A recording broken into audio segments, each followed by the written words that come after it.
আজকে যে কবিতাটি নিয়ে আলোচনা করব সেটার নাম কি? ঈশ্বরচন্দ্র বিদ্যাসাগর। কে লিখেছেন? মাইকেল মধুসূদন দত্ত। মাইকেল মধুসূদন দত্তের লেখা আমরা কিন্তু কবিতা পড়ে এসেছি ক্লাস 10-এ, তাই না? রিসেন্ট তোমরা পড়ে এসেছো কি? অভিষেক। অভিষেক আমরা কিন্তু পড়ে আসলাম। এরপর আবার ক্লাস 11-এও আমরা কি পাচ্ছি? মাইকেল মধুসূদন দত্তের লেখা একটি কবিতা, কি? ঈশ্বরচন্দ্র বিদ্যাসাগর। কবিতাটি শুরু করার আগে কিছু ঘটনা বলে রাখা দরকার বা জানানো দরকার আছে তোমাদেরকে। তো আমরা তো কবিতাটি পড়বই, প্রথম থেকে শেষ অবধি যেমন পড়ি, একদম লাইন বাই লাইন ব্যাখ্যা, শব্দের অর্থ, সমস্ত কিছু। কিন্তু আমাদেরকে তো তার আগে কিছু জানতে হবে। কি কি জানতে হবে? কি কি জানবো পুরো ভিডিওতে? যে কবিতাটির প্রেক্ষাপট, কবিতাটির উৎস, আর জানবো যে কবিতার পুরো ব্যাখ্যা, কি কি প্রশ্ন আসতে পারে, সমস্ত কিছু কিন্তু আমরা জানবো। এখন আমরা জানি যে 11-এর এই সময়ে বা এই সেমিস্টারে আমাদের কেমন প্রশ্ন হবে? এমসিকিউ টাইপের প্রশ্ন হবে 40 নম্বরের। তো সমস্ত কিছু কিন্তু আলোচনা করব। ভিডিওটি একদম স্কিপ করবে না, পুরোটা দেখো। খুব সহজে, খুব সুন্দরভাবে কবিতাটি কিন্তু তোমরা বুঝতে পারবে। চলো তাহলে স্টার্ট করি। মাইকেল মধুসূদন দত্ত কিন্তু কোথায় জন্মগ্রহণ করেছিলেন? যশোর জেলার সাগরদাড়িতে। তার অবদান বাংলায় কিন্তু এতটা পরিমাণে রয়েছে, আমরা কিন্তু খুঁজলে শেষ হবে না। যেমন অমিত্রাক্ষর ছন্দ তিনি প্রথম কিন্তু প্রবর্তন করেন বাংলায়। তাছাড়াও চতুর্দশপদী কবিতা, অর্থাৎ সনেট, সেটাও কিন্তু তিনি করেছিলেন প্রবর্তন। আমরা আজকে যে কবিতাটি পড়বো সেটাও কিন্তু একটা সনেট, 14 লাইনের কবিতাকে আমরা কি বলবো? সনেট বা চতুর্দশপদী, তাই তো? তো আজকের কবিতাটাও ঠিক সেরকমই। এবার আমরা আরো কিছু তার উল্লেখ্য রচনা সম্পর্কে জেনে নেব। যেমন হচ্ছে মেঘনাদ বধ কাব্য, যেটা আমরা ক্লাস 10-এ পড়েছিলাম অভিষেক, তা কিন্তু মেঘনাদ বধ কাব্য থেকেই নেওয়া হয়েছিল। তাছাড়া বীরাঙ্গনা, তিলোত্তমা সম্ভব, বুড়ো শালিকের ঘাড়ে নো। বুড়ো শালিকের ঘাড়ে নো কিন্তু একটা প্রহসন। যাই হোক, এগুলো ছাড়াও আরো অনেক অনেক অনেক আছে যিনি লিখেছেন, নাটক, তাছাড়াও আরো অনেক কাব্যগ্রন্থ তিনি কিন্তু লিখে গেছেন। আমরা যে কবিতাটি আজকে পড়ব সেটা মাইকেল মধুসূদন দত্তের লেখা চতুর্দশপদী কবিতাবলী কাব্যগ্রন্থ থেকে কিন্তু গৃহীত হয়েছে। তিনি চতুর্দশপদী কবিতাবলী কাব্যগ্রন্থের 1865 খ্রিস্টাব্দে কিন্তু রচনা করেছিলেন, আর 1866 খ্রিস্টাব্দে তা প্রকাশিত হয়। এবার আমরা দেখব প্রেক্ষাপট। প্রেক্ষাপটে কি দেখব? যে মাইকেল মধুসূদন দত্ত ঈশ্বরচন্দ্র বিদ্যাসাগরের সম্পর্কে কেন লিখলেন। আমরা জানি ঈশ্বরচন্দ্র বিদ্যাসাগরের অবদান কিন্তু আমাদের জীবনে বা ভারতে বা বাংলায় সমস্ত জায়গায় কিন্তু তার অবদান বা কৃতিত্ব এতটা বেশি, তার কৃতিত্ব কিন্তু মহান। তো আজকে দেখব কেন মাইকেল মধুসূদন দত্তর প্রেক্ষাপট, অর্থাৎ কোন প্রেক্ষাপটে দাঁড়িয়ে তিনি এই কবিতাটি লিখেছিলেন, এটা আমরা একটুখানি জেনে নিই। মাইকেল মধুসূদন দত্ত কিন্তু খ্রিস্টান ধর্ম গ্রহণ করেছিলেন এবং সপরিবারে তিনি ইংল্যান্ডে যান ব্যারিস্টারি করতে। 1862 সালে তিনি সপরিবারে ইংল্যান্ডে যান ব্যারিস্টারি করতে। তারপর তিনি যান ফ্রান্সের ভার্সাইয়ে শহরে। সেখানে যাওয়ার পর তার কিন্তু অর্থ কষ্ট হয়। তিনি যে পড়াশোনা করছেন, বিদেশে থাকছেন, তার জন্য তো অর্থ খরচা করতে হবে, তাই না? তো সেই কিছু অর্থ কিন্তু টান পড়ে যায় এবং তার অর্থ কষ্ট দেখা দেয়। তার ফলে তিনি কি করেন? অনেককেই সাহায্য চেয়েছিলেন, কিন্তু অনেকে সাহায্য করতে মানা করে দিয়েছিলেন। তখন তিনি বিদ্যাসাগরকে একটি চিঠি লেখেন এবং অর্থ সাহায্যের কথা সেখানে জানান। তখন বিদ্যাসাগর খুব ভালোভাবে তাকে অর্থ সাহায্য করেছিলেন। তার কৃতজ্ঞতা স্বরূপ তিনি এই কবিতাটি তাকে উৎসর্গ করেছিলেন। চলো আমরা কবিতাটি এবার পড়ে নেব। আমরা প্রথমেই দেখতে পাচ্ছি কি একটা ইকোসিস্টেমের একটা ইকোসিস্টেম, তাই তো? তো ইকোসিস্টেম প্রকৃতির আয়নার মানব চরিত্র আমরা কিন্তু এখানে দেখতে পাচ্ছি।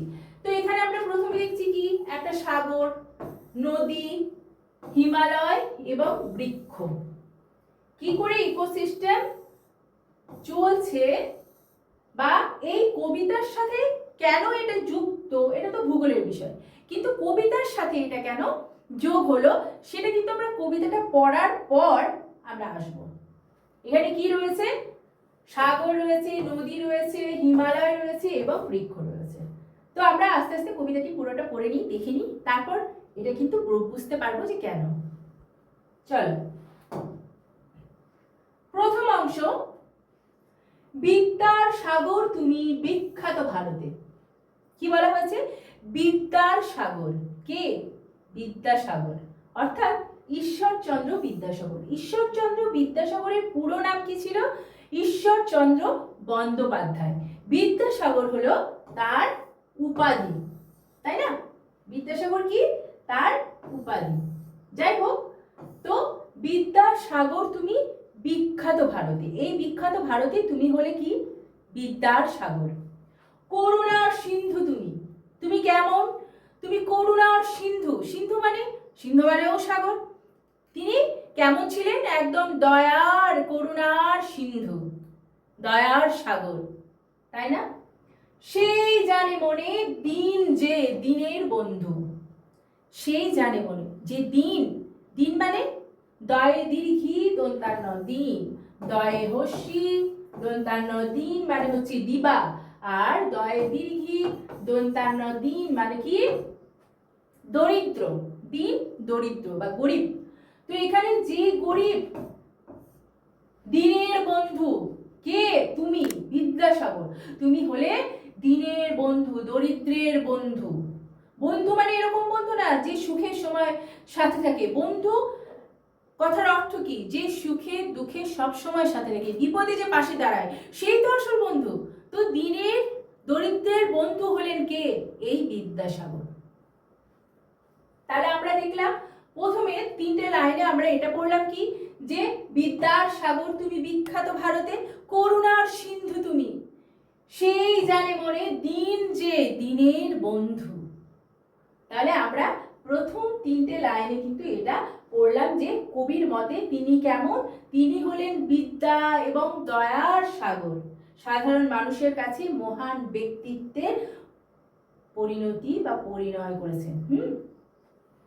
তারপর দেখো দ্বিতীয় অংশে কি পাবো? উজ্জ্বল জগতে, দিনের বন্ধু যে উজ্জ্বল জগতে, জগৎটা কেমন? উজ্জ্বল জগৎ, জল জল করছে যেটা উজ্জ্বল, একদম অন্ধকার নয়। হিমাদ্রির হেমকান্তি অম্লান কিরণে। হিমাদ্রি মানে কি? হিমালয়, হিমালয় পর্বত। হেম মানে কি? সোনা, সোনার মতো কান্ত, কান্তি, সোনার মতো সুন্দর কান্ত, সেই কি? হিমাদ্রি, অর্থাৎ হিমালয় পর্বতমালার মতো বিশাল, জ্ঞানের বিস্তার তার চরম, এত উঁচু তার জ্ঞানের বিস্তার, তার জ্ঞান একদম অম্লান, যা কখনো ম্লান হয় না, যার ম্লান নেই, পুরো উজ্জ্বল, সেটাই হচ্ছে অম্লান। কি? এই অম্লান কিরণে, এই যে কিরণটা যখন পড়ে সূর্যের, পর্বতটা দেখতে কত সুন্দর লাগে, সোনার মতো, সোনার কান্ত, মনে হয় না যে সোনার শরীর, সোনার একদম সোনা দিয়ে মোড়া? ঠিক সেরকমই ঈশ্বরচন্দ্র বিদ্যাসাগরের জ্ঞান, জ্ঞানের বিস্তার একদম পাহাড়ের মতো তার জ্ঞানের বিস্তার। তিনি হলেন এত উঁচু, পাহাড়ের মতো, হিমালয় পর্বতমালার মতো, তিনি এত বিশাল। জ্ঞান এবং কর্ম, তার কর্ম মানুষের কাছে যেন অন্ধকার দূর করে, সমাজের কাছে হয়ে ওঠে কি? আলোকিত। তার মহত্বকে হিমালয় পর্বতমালার সাথে তুলনা করা হয়েছে।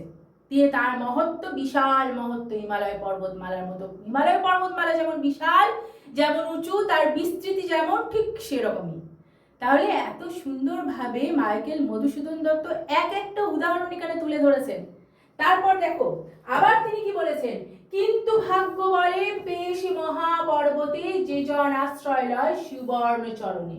কিন্তু ভাগ্যের জোরে, ভাগ্য বলে ভাগ্যের জোরে পেশ মহাপর্বতে, সেই মহাপর্বত মানে কি বিদ্যাসাগর, সেই মহাপর্বতকে যখন পায়, তার কাছে যখন আশ্রয় লয় সুবর্ণ চরণে, সোনার চরণ মানে কি পা, তার পায়ের কাছে আশ্রয় নেয়।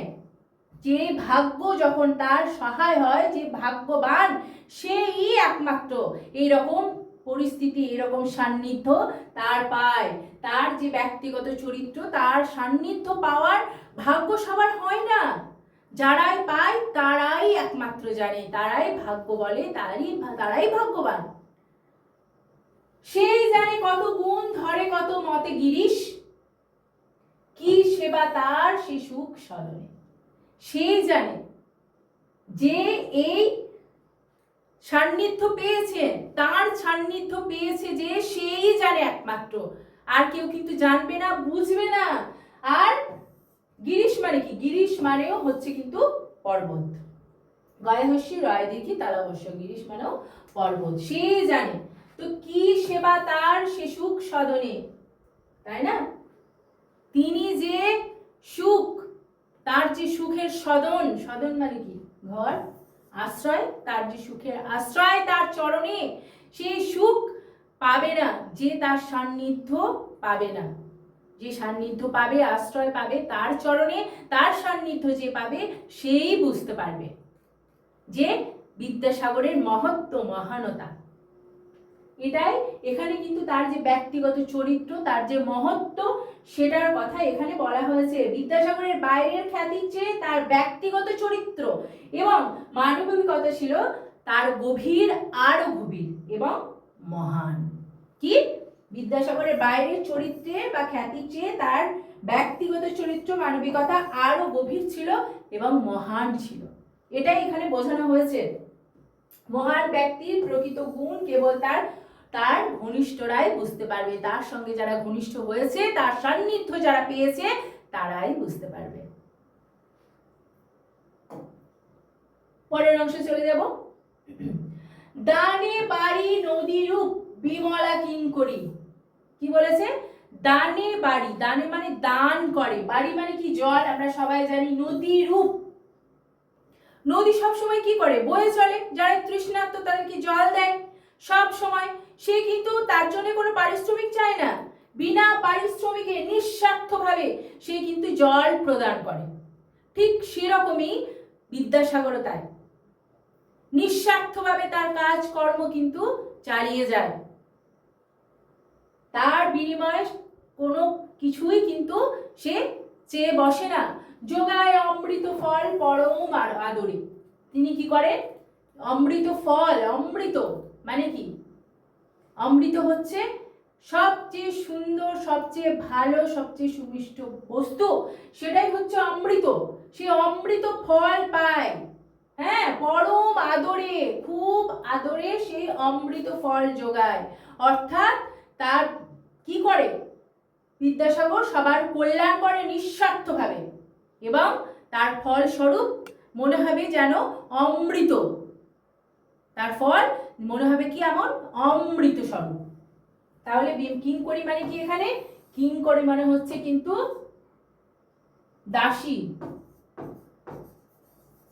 কিঙ্করী মানে দাসী, তার মানে কি নদী যেমন সব সময় দাস রূপে সবাইকে নিঃস্বার্থভাবে দান করে, বিদ্যাসাগরও ঠিক তাই। তিনি দাসের দাস রূপে, তিনি দাস নন, কিন্তু তিনি এই রকম ভাবে কিন্তু সবাইকে নিঃস্বার্থভাবে সাহায্য করে, সবার দুঃখে সুখে, দুঃখের জন্য আগিয়ে আসে, সবাইকে সাহায্য করে। এটাই তিনি যেমন তিনি মধুসূদনকে, মাইকেল মধুসূদন দত্তকে এত দুঃসময়ে সাহায্য করেছিলেন, তাই না? তেমনি কিন্তু সবাইকেই তিনি এইরকম ভাবে দিন দরিদ্র দুঃখী সবার পাশে দাঁড়ায়, সবাইকে নিঃস্বার্থভাবে সাহায্য করেন।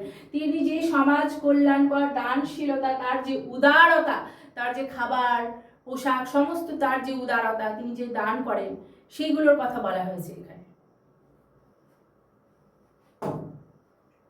তারপর দেখব কি, দীর্ঘ শির তরু দল, দীর্ঘ মানে উঁচু, শির মানে মাথা, মাথা উঁচু করে যে তরু দল, তরু মানে কি গাছ, গাছের যে দল দাঁড়িয়ে রয়েছে, দাস রূপ ধরি, এখানে দাসের কথা বলা হয়েছে, দাস রূপ ধরে যে দাঁড়িয়ে রয়েছে, পরিমলে ফুল কুল 10 দিশি ভরে, পরিমল মানে কি সুগন্ধ, সেই তার ফুলের 10 দিক 10 দিশ ভরে, 10 দিক, আমাদের কটা দিক? 10, পূর্ব পশ্চিম উত্তর দক্ষিণ ঈশান অগ্নি নৈঋত বায়ু ঊর্ধ্ব, 10টা দিক।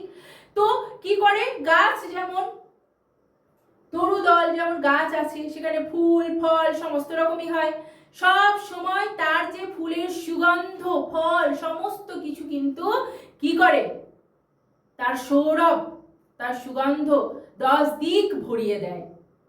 ঠিক সেরকম বিদ্যাসাগর যে সমাজকেও তার সমাজ সংস্কারমূলক কাজ করে, তার সুবাস তার যে কাজ সমস্ত কিছু দিয়ে সেই গোটা সমাজকে ভরিয়ে দিয়েছেন তিনি। শুধু সমাজই বা কেন বলবো, দেশ বলবো, বিদেশ বলবো, তার সমাজ সংস্কারমূলক কাজের ফল সমাজের সর্বস্তরে সুবাসের মতো ছড়িয়ে পড়েছে।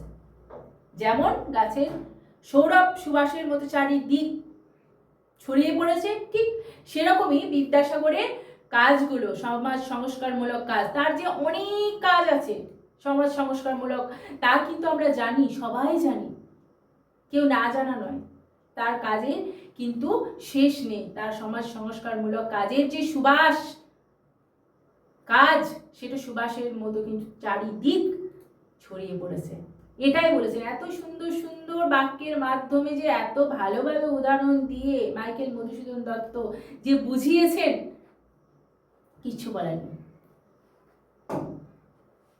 তারপর দেখো কি, লাস্টের লাইনে আমরা চলে এসেছি, দিবসে শীতল শাসী ছায়া বন্যেশ্বরী নিশায় সুশান্ত নিদ্রা ক্লান্তি দূর করে।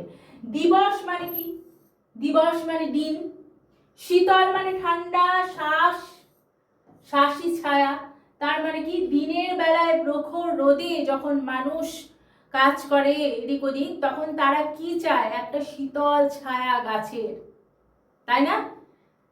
তো সেই শীতল ছায়ার মধ্যে সে কিন্তু একটু শান্তি লাভ করে, এবং সেখানে দিবসে দিনের বেলায় সেই ছায়ায় বসে কাজ করতে করতে বা যদি ক্লান্ত হয়ে পড়ে, তখন কিন্তু সেই গাছের ছায়ার নিচে এসে বসে, তখন একটু শীতল ঠান্ডা শ্বাস ছাড়ে, সেই শীতল ঠান্ডার হাওয়া যখন স্পর্শ করে তখন তার শান্তি হয়, ভালো লাগে।